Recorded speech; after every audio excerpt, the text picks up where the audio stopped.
আসসালামু আলাইকুম, সবাই কেমন আছেন?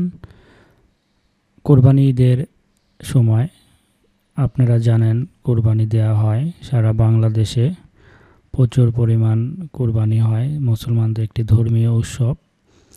এই উৎসবে কোরবানি দেওয়ার পর অবশিষ্ট যে চামড়া থাকে, এই চামড়া কিন্তু চামড়া রপ্তানিতে বাংলাদেশের একটি অর্থনৈতিক গুরুত্ব ভূমিকা পালন করে থাকে। আজ আপনাদের দেখাবো কিভাবে এই চামড়াগুলো বেচাকেনা করা হয়।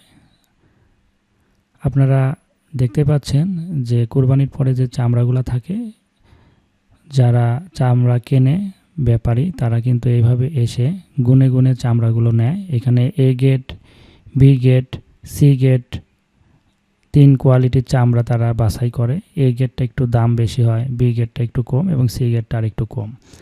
খাসির ক্ষেত্রেও এরকম তারা বাছাই করা। এবং এখানে আবার একটা বিষয় আছে কালারের।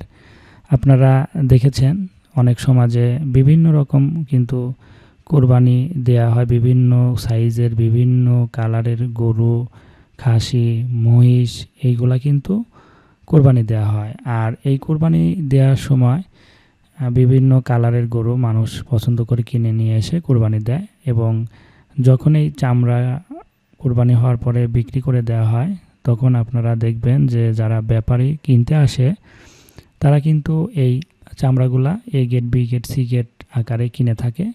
দামের পার্থক্য থাকে।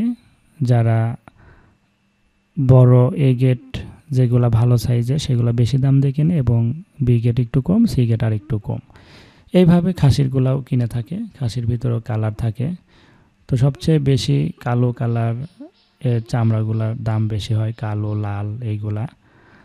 আর অন্য কালারগুলা তেমন দাম হয় না, সেগুলো একটু কম থাকে। এক কালারের যে কালো, লাল এইগুলার দামগুলাই বেশি হয়ে থাকে। আপনাদের এলাকাতে কেমনভাবে চামড়া বেচা কিনা হয় সেটা কমেন্ট করে জানাতে পারেন আমাদের ভিডিওর নিচে।